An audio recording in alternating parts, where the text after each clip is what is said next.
গত ডাকসু নির্বাচনে হল সংসদে বাংলাদেশ জাতীয়তাবাদী ছাত্রদল কর্তৃক মনোনীত সমাজসেবা সম্পাদক এবং এখানে আমি আহ্বায়ক সদস্য।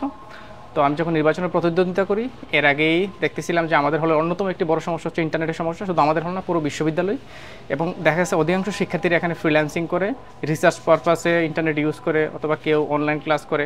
নানাবিধ কারণে আমাদের ইন্টারনেট খুবই প্রয়োজন হয় এবং আমাদের ইন্টারনেটের সমস্যাটা দীর্ঘদিনের সমস্যা ছিল। এবং সেই সমস্যা নিরসনে আমি চিন্তা করি যে কীভাবে সেই সমস্যা থেকে আমরা উত্তরণ হতে পারি। তখন আমি সিদ্ধান্ত নিই যে একটা স্টারলিংক এই সময়ে আমাদের সময়ের দাবি এবং এটা অতীব জরুরি বর্তমান প্রেক্ষাপটে ঢাকা বিশ্ববিদ্যালয়ের মতো শিক্ষার্থীদের জন্য।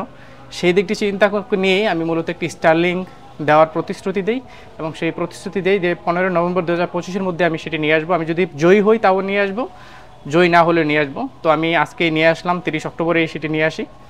তো বর্তমান শিক্ষার্থীরা খুবই উৎফুল্ল, খুবই আনন্দিত, যেহেতু স্টারলিংয়ের সবাই পেতে যাচ্ছে খুব শীঘ্রই।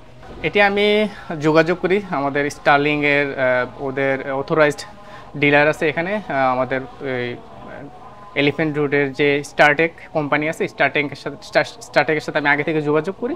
তখন আমি ওদেরকে পেমেন্ট করে দিই, তখন তারা আমাকে দিয়ে দেয় আর কি। এটি সেট আপ করা সহ সর্বমোট আমার 55,000 টাকা খরচ হবে এবং ফান্ডিংটি হচ্ছে আমার নিজের অর্থায়নে। আমার নিজের বিজনেস আছে এবং আগে আমি ফাইবারে সাইবার সিকিউরিটি নিয়ে কাজ করেছি। সেই অর্থ দিয়ে আমি আমার হলে শিক্ষার্থীদের জন্য এটা দিয়েছি। স্টারলিংয়ে ওদের ওয়েবসাইটে বলা আছে স্টারলিংয়ের একটা স্টারলিং দিয়ে এট এ টাইম, আমি যেটা কিনেছি স্ট্যান্ডার্ড, এর চেয়ে ভালো কোনো ভার্সন বাংলাদেশে নেই, ওটা দিয়ে এট এ টাইম 235 জন কানেকশন পাবে এবং এর স্পিড হবে 250 থেকে 350, মাঝে মাঝে এর উপরেও হতে পারে, এর কমও হতে পারে।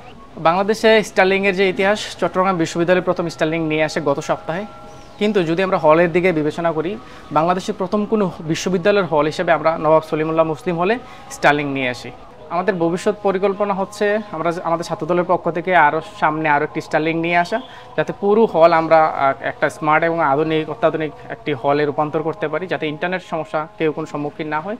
পাশাপাশি একজন সমাজসেবা সম্পাদক হিসেবে আমি আরও শিক্ষার্থীদের ঋণ দিয়ে সহায়তা, ফ্রিতে খাবার দিয়ে সহায়তা সহ নানাবিধ কাজে আমি করার চেষ্টা করতেছি আমাদের ছাত্রদলের সমর্থনে, এবং ভবিষ্যতে এগুলো অব্যাহত রাখার আমার পরিকল্পনা আছে। আসলে ঋণ দেওয়ার বিষয়টি আমার আজকে থেকে 3-4 বছর আগে থেকে আমি ঋণ দেওয়ার জিনিসটি শুরু করি। কারণ আমি যখন দেখেছি যে আমার টাকা ব্যাংকেই পড়ে থাকে, তো কেন ব্যাংকে পড়ে থাকবে, এখান থেকে যদি আমি 50,000 টাকা আমার বন্ধুদের, পরিচিতজনদের এটাকে সহায়তা করি এবং একটা নির্দিষ্ট সময় আমাকে তারা ফেরত দেয়, একই কথা। তো সেই জিনিসটি বিবেচনায় করে আমি দেখেছি যে অনেক শিক্ষার্থীরা মাসের শেষ 10 দিন 5 দিন খুবই কষ্টে কাটে বা অনেক সমস্যায় কাটে। কারণ এখানে যারা বিশ্ববিদ্যালয়ে পড়াশোনা করে শিক্ষার্থীরা মূলত বাড়ি থেকে এনে টাকা পয়সা এনে তারা নিজেরা চলে না, নিজের উপার্জনে তারা চলাফেরা করে। তো দেখা যায় যে মাঝে মাঝে সমস্যা হয়, সেই দিকটি বিবেচনা করেই আমি মূলত ঋণ দেওয়ার জিনিসটি শুরু করি অনেক আগে থেকেই।